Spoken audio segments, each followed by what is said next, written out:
বলতে পারি? এখন পদ্মায় কেউ গোসল করার পরে একথা বলতে পারবেন আমার গায়ে কোনো ধুলাবালি নাই, আপনি কি পারবেন? বলেন একটু। সম্ভব না, কোন বিবেকবোধ মানুষ এটা বলতে পারে না। সেই পদ্মার ঘোলা জলকে পরিষ্কার ফিল্টার করে জনগণের কাছে পৌঁছে দেওয়ার জন্য আল্লাহ আইনের কোনো বিকল্প নেই। আমি আপনাদেরকে সেই ঔদাত্ত আহ্বান রেখে সবাইকে আমার পক্ষ থেকে আবারও এবং সুন্নাহর ভিত্তিতে ব্যক্তি, পরিবার, সমাজ, রাষ্ট্র সব পরিচালিত করতে হবে। আল্লাহর ওয়াদা, ওয়ালাউ আন্না আহলাল কুরা আমানু ওয়াত্তাকাউ লাফাতাহনা আলাইহিম বারাকাতিন মিনাস সামাই ওয়াল আরদ। জনপদবাসী যদি আমার প্রতি পূর্ণ ঈমান আনে, আমাকেই ভয় করে, আমার নীতি আর আদর্শের প্রতি তারা আত্মসমর্পণ করে, আসমান এবং জমিনের রহমতের দরজাগুলো আমি খুলে দেব। তাদের অর্থনৈতিক কোনো টেনশন থাকবে না, পারিবারিক কোনো সমস্যা থাকবে না, ব্যক্তি দুশ্চিন্তায় থাকবে না, আত্মহত্যা করার মতো অপরাধ যে ফ্লাস্ট্রেশনের কারণে সেটি থাকবে না। এই নিশ্চয়তা কে দিয়েছেন? একটু বলি না ভাই, আসুন আমরা আল্লাহর গোলাম হিসাবে আমাদের মহান রবের কাছে আমরা সারেন্ডার করি। মহান রব্বুল আলামিনের কাছে আপনাদের জন্য দোয়া করি। আমি এবং আপনি সবাই তো একই পথের পথিক, একই জায়গায় অবস্থান করি। আমি যে এত বড় বড় গলা উঁচিয়ে কথা বলছি, বড় পাক্কা ইমানদার হয়ে গেছি, আমি তা বিশ্বাস করি না। কারণ নদীর জল যখন হয়ে ঘোলা, সেখানে গোসল করার পরে এ কথা আমি বলতে পারি না যে আমার গায়ে কোনো ধুলা। প্রিয় ভাইরা আমার, যেহেতু মানুষ সুন্দরের ভক্ত, ভালো জিনিসের ভক্ত, ভালোটাই মানুষ চায়। আপনারা এই আদালতের আইনজীবী, আমিও এই আদালতে বছরের পরে বছর ঘুরেছি, আপনাদের অনেকের সাথে দেখা সাক্ষাৎ হয়েছে। আমি যখন জেলখানায় থাকতাম তখন আমার অনুভূতি এমনটি কাজ করতো যে আমার যারা অভিভাবক ছিল তাদেরকে বলতাম, তোমরা কোর্টের একজন ভালো আইনজীবী ধরবা, যাতে করে আমার জামিন তাড়াতাড়ি হয়।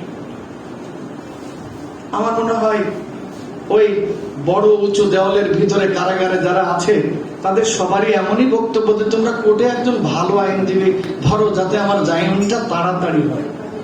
আমি বোঝাতে চাচ্ছি, আপনারা এত আইনজীবী সবাই ভালো, নিঃসন্দেহে আমি আপনাদের কাউকেই খাটো করতে চাই না, আপনারা সবাই ভালো, আপনাদের পেশায় সবাই নিজেরা সুপ্রশংসিত, সন্দেহ নেই।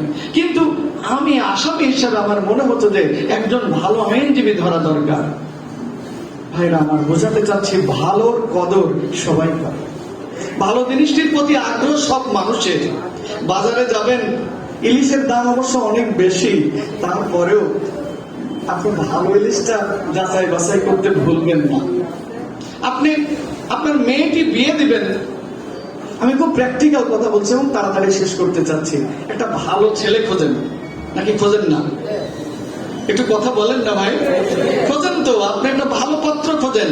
আমার কাছে আমাদের কত বন্ধুরা, ভাইয়েরা, আমাদের শুভাকাঙ্ক্ষীরা বলে যে ভাই আপনি তো অনেক পরিসরে ঘোরাফেরা করেন, আমার একটা ভালো পাত্র চাই। অনেক নামি দামি মানুষ তার মেয়েটার পাত্রস্থ করার জন্য কি চাই? একটা ভালো পাত্র চাই।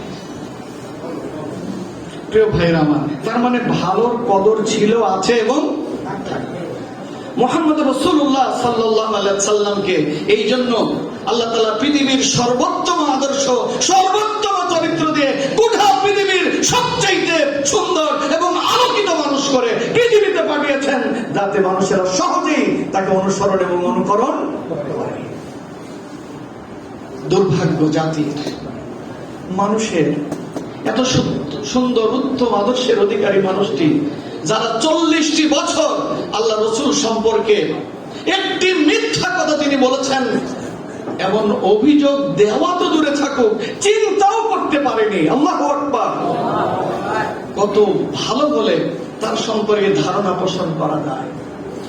এমনকি আল্লাহ রসুল যেদিন সর্বপ্রথম কোরআনের দাওয়াত স্পষ্ট করে মানুষের কাছে প্রকাশ্যে দেওয়ার জন্য সাফা পাহাড়ের পাদদেশে লোকদেরকে ডাকলেন, আর তিনি পাহাড়ের উপরে উঠে দাঁড়ায় বললেন, ওগো আমার আত্মীয় স্বজন, আমার কাছের পরিচিত জনেরা, আমি যদি বলি এই পাহাড়ের পিছনের দিকটায় একদম সশস্ত্র মানুষ অপেক্ষা করছে তোমাদের উপরে আক্রমণ করবে, তোমরা কি আমার কথা বিশ্বাস করবে?